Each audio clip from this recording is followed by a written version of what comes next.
அஸ்ஸலாமு அலைக்கும் வரஹ்மத்துல்லாஹி வபரகாத்துஹு. அன்பும் அருளும் மிக்க அந்த அல்லாஹ்வின் அடியார்களே, இன்னைக்கு நாம என்ன பார்க்க இருக்கிறோம்னா, தொடர்ச்சியாக மறுமையில் மனிதனின் நிலை என்ற தலைப்பில் நாம் பார்த்திருக்கிறோம். அதுல முதலாவதாக இறைவன் கேட்கக்கூடிய சில கேள்விகள், அமல்கள் தொடர்பாக, அதே போல அடிப்படை தொடர்பாக என்று பார்த்தோம். இன்று நாம் பார்க்க உள்ளது, இறைவன் 3 கேள்விகளை மனிதரிடத்தில் கேட்கிறான். நபி ஸல்லல்லாஹு அலைஹி வஸல்லம் அவங்க சொல்லக்கூடியதை நாம் பார்க்கலாம். இது புகாரி முஸ்லிம் போன்ற நூல்களில் இடம்பெற்றிருக்கு. ஒரு அடியான்ட்ட அல்லாஹ் 3 கேள்வி கேட்பானா. என்ன கேள்வி? அல்லாஹ்வுடைய தூதர் ஸல்லல்லாஹு அலைஹி வஸல்லம் சொல்றாங்க, இன்னல்லாஹ அஸ்ஸ வ ஜல்ல,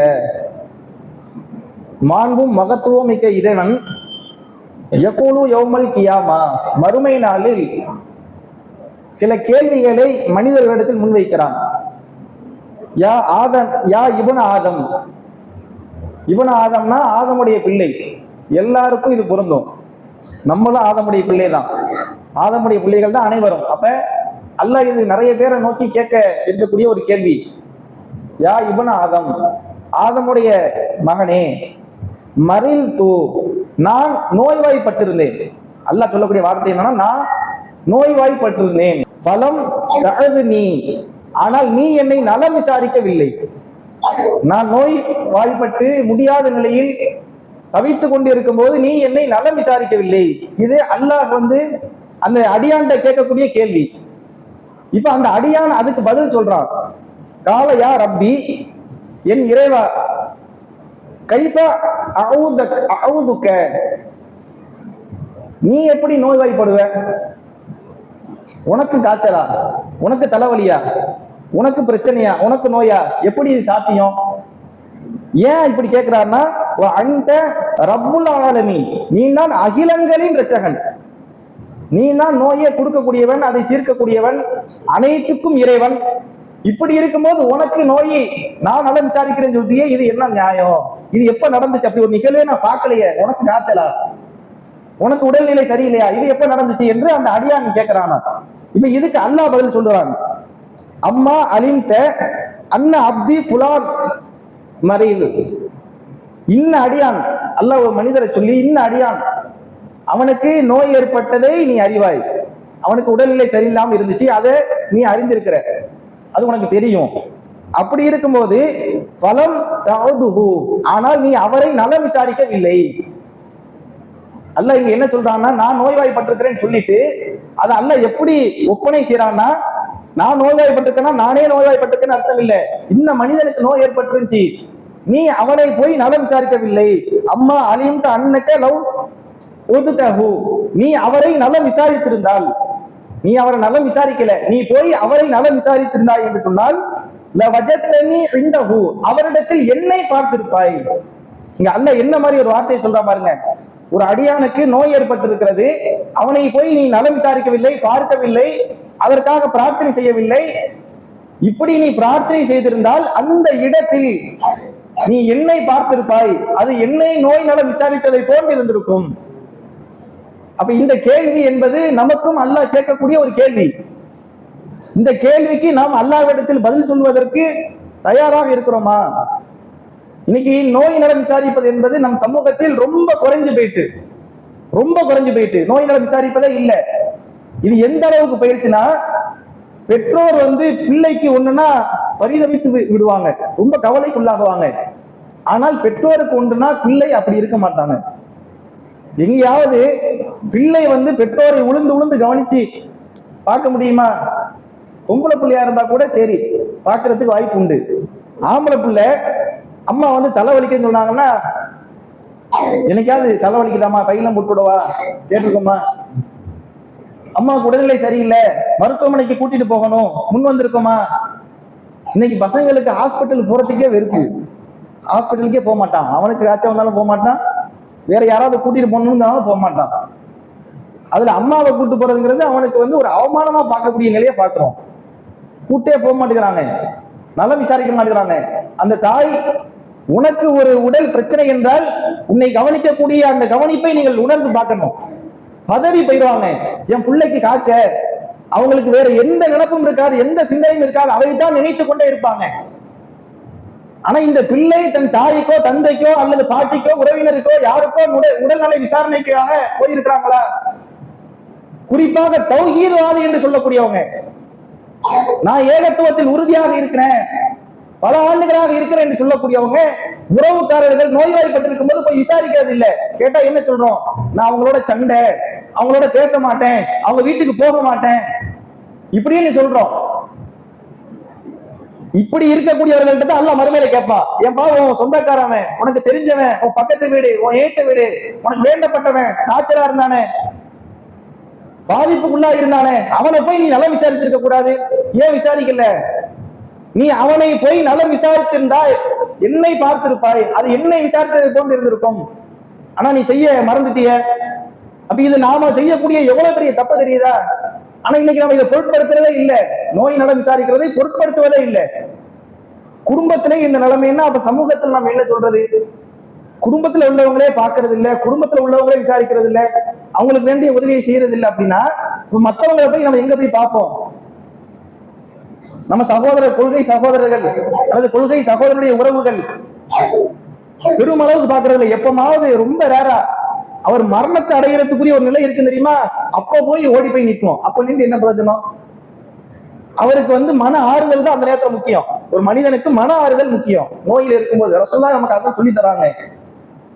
நீங்கள் ஒருவரை நோய் நலம் விசாரிக்க சென்றால் அந்த நேரத்தில் நல்ல வார்த்தைகளை, சாலிகான ஒரு நல்ல சொல்லை நீங்க சொல்லுங்க. ஏன்னா அந்த நேரத்தில் வானவர்கள் ஆமீன் சொல்றாங்க. வானவர்கள் ஆமீன் சொல்றாங்கன்னா அதுக்கு என்ன அர்த்தம்? நீங்க சொல்றது நடக்கும். வானவர்கள் சும்மா எதையும் பேச மாட்டாங்க. ஆதம் அலைஹிஸ்ஸலாம் அவங்க தொடர்பாக உள்ள ஆரம்ப தகவல்ல அல்லாஹ் சொல்லக்கூடிய விஷயம் என்ன, இதனுடைய பேர் என்னன்னு கேட்கும்போது எங்களுக்கு தெரியாது. மாணவர்கள் சொல்றாங்க, நீ எதை எங்களுக்கு கற்றுத்தந்தாயோ அதை தவிர வேற எதுவும் எங்களுக்கு தெரியாது.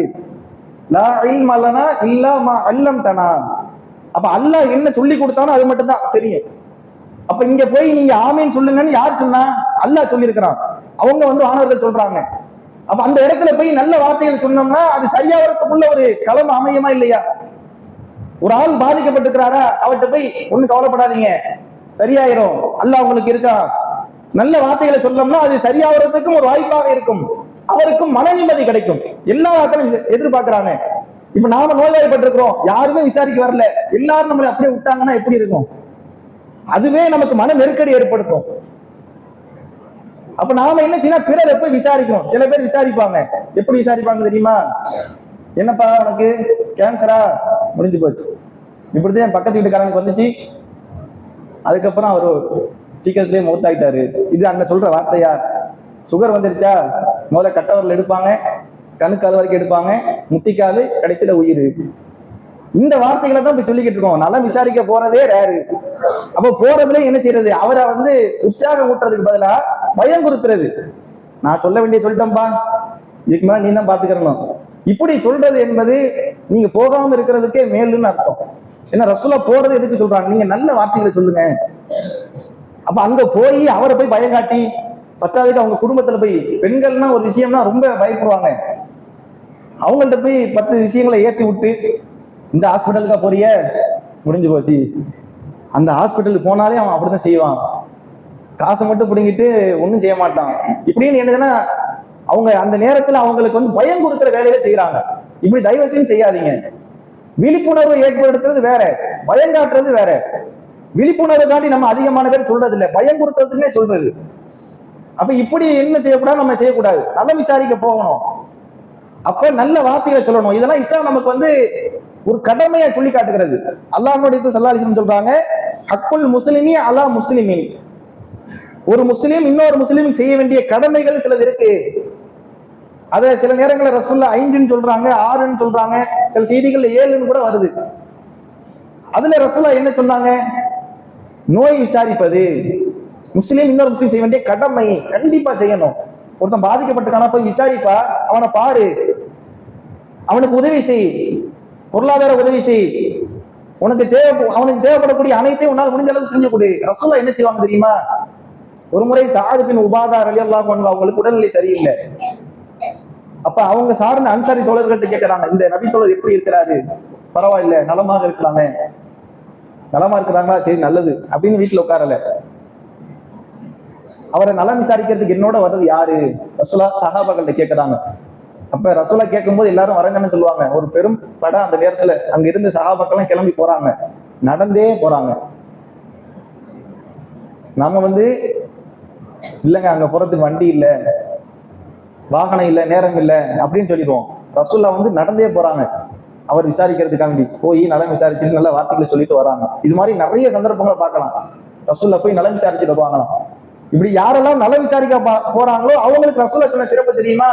யார் ஒருவர் நோயாளி நலம் விசாரிக்க போறாங்களோ அவர் நலம் விசாரிச்சுட்டு திரும்பி வருகின்ற வரை சொர்க்கத்தினுடைய கனியை பறித்துக் கொண்டிருக்கிறார். சொர்க்கத்தினுடைய கனியை பறித்துக் கொண்டிருக்கிறோமா? சொர்க்கத்தினுடைய கனி என்பது அது ரொம்ப சுவையானது. அது நிறைய வர்ணனைகளுக்கு உட்பட்டு வருது. சொர்க்கத்துல அல்லாஹ் ஒரு பழத்தை கொடுப்பானா, ஒரு பழம். அதை இவர் சாப்பிட்டு இது என்ன உலகத்தில் உள்ளது மாதிரியா இருக்கு, உங்களுக்கு வேற ஏதாவது இருந்தா நல்லா இருக்குமே, அதெல்லாம் தெரியும், நீ சாப்பிடுப்பான்னு சாப்பிட்டு பார்த்தா சுவை அருமையா வேற மாதிரி இருக்குமா. அதையே மீண்டும் சாப்பிட்டா அதனுடைய சுவை இன்னும் வேற மாதிரியா இருக்குமா. இப்படி ஒரு பழத்திலே பல சுவை, இவ்வளவு அருமையான பழமாக இருக்கும் சொர்க்கத்துல. அப்ப அந்த பழத்தை நாம நோயாளி நலம் விசாரிக்கும் போது பறித்து கொண்டிருக்கிறோம். அந்த நன்மை நமக்கு கிடைத்துக் கொண்டிருக்கு, மறுமையில் அதனுடைய பலன் இருக்குன்னு சொல்றாங்க. இன்னும் ஒரு முறை ரசூலா ஒரு சந்தர்ப்பத்துல அபூபக்கர் ரலியல்லாஹு அன்ஹு அவங்க தொடர்பாக வரக்கூடிய செய்தி, மக்கள்லாம் ஒண்ணு கூடி இருக்கும் போது, உங்களில் இன்று ஜனாசாவை பின்தொடர்ந்தவர் யார்? ரசூலா கேட்கிறாங்க. அபூபக்கர் ரலியல்லாஹு அன்ஹு கை தூக்குறாங்க. உங்களில் இன்று நோயாளி நலம் விசாரித்தவர் யார்? அபூபக்கர் ரலியல்லாஹு அன்ஹு கை தூக்குறாங்க. உங்களில் இன்று நோன்பு வைத்திருப்பவர் யார்? அபூபக்கர் ரலியல்லாஹு அன்ஹு கை தூக்குறாங்க. உங்களில் இன்று என்ன சொல்லியிருக்கிறேன், பசித்தவருக்கு உணவளிக்கிறது, இன்று பசித்தவருக்கு உணவளித்தவர் யார்? 4 விஷயம் கேட்கிறாங்க. எல்லாத்துக்கும் அபூபக்கர் ரலியல்லாஹு அன்ஹு அவங்க கை தூக்குறாங்க. அப்ப ரசூலுல்லாஹ் இதை சொல்லிட்டு, உணவளித்தல், நோயாளி நலம் விசாரித்தல், ஜனாசாவை பின்தொடர்தல், அதே போல நோன்பு வைத்தல், இந்த 4ஐயும் சொல்லிட்டு, இது யார் இடத்துல ஒன்று சேர்ந்தோ அவர் கட்டாயம் சொர்க்கத்துக்கு போவாங்க, சொர்க்கத்துக்கு கொண்டு போறதா இந்த 4 விஷயம். அப்ப இந்த 4ஐயும் நம்ம ஒரு நேரத்துல ஒன்றிணைக்கிறதுக்கு முற்படணும். அதுக்காண்டி ஒரு ஆள் என்ன செய்யக்கூடாது, இவர் மௌத்தா போயிட்டாருன்னா நம்ம அதை எடுத்து அப்படி செய்ய முடியாது. இல்ல, இது யதார்த்தமா அமையணும். நம்ம என்ன செய்ய முடியும், இதை நம்மள அமைக்க முடியுமா? இவர் மௌத்தாயிட்டா அப்படி அதை கொண்டு வர முடியாது. திடீர்னு ஒரு மௌத்து வந்துருச்சு அப்படின்னா அடுத்த நாள் எடுக்கிறாங்கன்னா அப்ப என்ன செஞ்சுக்கலாம், மத்த 3ஐயும் அமைச்சுக்கலாம். ஆனா மௌத்தை என்ன செய்ய அதை கொண்டு வர முடியாது. ஏதோ ஒரு சந்தர்ப்பத்துல ஒரு ஆளுக்கு அமைஞ்சு போயிட்டு சொர்க்கம், அப்ப எவ்வளவு பெரிய விஷயம் பாருங்க, சொர்க்கத்துக்கு கூட்டு போறேன்னு சொல்றாங்க. ஆனா இன்னைக்கு நாம் இதை பெருமளவு அலட்சியப்படுத்துறோம். குடும்பத்துல உள்ள நோயாளிகளை விசாரிப்பதாக இருந்தாலும் சரி, அல்லது கொள்கையில உள்ள நோயாளிகளை விசாரிப்பதாக இருந்தாலும் சரி, அல்லது பொதுவாக உள்ள நம்மள்ட்ட வேலை பார்ப்பவங்க இருப்பாங்களா இல்லையா, கடையில வேலை பார்க்கறவங்க, அவங்க நிறைய இடங்கள்ல பார்க்கலாம். சில பேர் ரொம்ப முடியாம வெளியே போயிட்டு வந்திருப்பாங்க ஊருக்கு, வந்த உடனே ஒரு நாள் எக்ஸ்ட்ரா ஆயிருக்கும், இவர் போட்டு கண்ட கட்டு திட்டு. அவங்களுக்கு மனசு எப்படி இருக்கும், ஏன்டா நோயில போயிட்டு வந்திருக்கேன், என்ன ஆச்சுன்னு ஒரு வார்த்தை கேட்கல, ஒரு நாள் எக்ஸ்ட்ரா ஆயிடுச்சு இந்த திட்டுறாரு. இதெல்லாம் மனிதாபிமான மற்ற செயல். நம்மள்ட்ட வேலை பார்க்கறவங்கன்னா அவங்க அடிமையா, அவங்களை நம்ம தானே பார்த்துக்கிறணும். அப்ப அவங்களுக்கு உடல்நிலை சரியில்லைன்னா அவங்கள போன் போட்டு விசாரிக்கிறது, இதெல்லாம் அவங்க இஸ்லாத்துக்கு வர்றதுக்கு ஒரு காரணமா இருக்கலாம். அல்லது கொள்கையில உள்ளவங்களா இருந்தா கூட அவங்களுக்கு ஒரு மனநிறைவு கிடைக்கும். அப்ப இதெல்லாம் நம்ம பெரிய அளவுக்கு அலட்சியப்படுத்துறோம். ஆனா அல்லாஹ் இதை என்ன செய்வாங்க, மறுமையில பிடிச்சி கேட்பான், நீ நோயாளியை நல விசாரித்தாயா? இல்லை என்று பதில் சொல்லும் போது அந்த நேரத்தில் அல்லாஹ்வுடைய பார்வை வேற மாதிரியா இருக்கும். அதே போல இன்னும் அல்லாஹ் அடுத்தடுத்து சில கேள்விகளையும் கேட்பான் என்று அதே செய்தியில் நாம் பார்க்கிறோம். இன்ஷா அல்லாஹ் அதை வரக்கூடிய நாட்கள் அறிந்து கொள்வோம். அப்ப இந்த நோயாளி நலம் விசாரிக்கிறத நீங்க எல்லாரும் கண்டிப்பா செய்யுங்க. யார் வீட்லயுமே நோயாளி இல்லையா அப்படிலாம் இல்ல, எல்லார் வீட்லயும் நோயாளிகள் இருக்கிறாங்க. அவங்கள பார்த்து வெறுப்படையாதீங்க, சலிப்படையாதீங்க. சும்மா ஒரு வார்த்தை போய் என்னன்னு கேட்கறது என்ன ஆக போகுது, என்ன செய்றீங்க, எப்படி இருக்கீங்கன்னு கேட்கறது என்ன, அப்ப என்ன கௌரவம், வெற்றி கௌரவம் இல்ல, போக மாட்டோம். இதெல்லாம் தூக்கி போட்டு அல்லாஹ் இடத்தில் நாளை மறுமையில் பதில் சொல்லணும் என்பதை கருத்தில் கொண்டு நீங்கள் ஒவ்வொருவரும் கட்டாயம் நோயாளியை விசாரிங்க. இந்த விசாரணை என்பது மறுமையில் நமக்கு அல்லாஹ்வுடைய விசாரணையிலிருந்து பாதுகாப்பு பெற்று தரும். அதை கவனத்துல கொண்டு கண்டிப்பா நோயாளி நலம் விசாரிங்க. இதனால் நமக்கு சொர்க்கம் என்ற அந்த பாக்கியம் இருக்கிறது என்பதை இந்த செய்தியிலிருந்து நம்ம அறிந்து கொள்ளலாம். இன்ஷா அல்லாஹ் மற்ற செய்திகளை தொடர்ந்து அறிவோம் என்று கூறி இந்த உரையை முடித்துக் கொள்கிறேன். அஸ்ஸலாமு அலைக்கும் வரஹ்மத்துல்லாஹி வபரகாத்துஹு.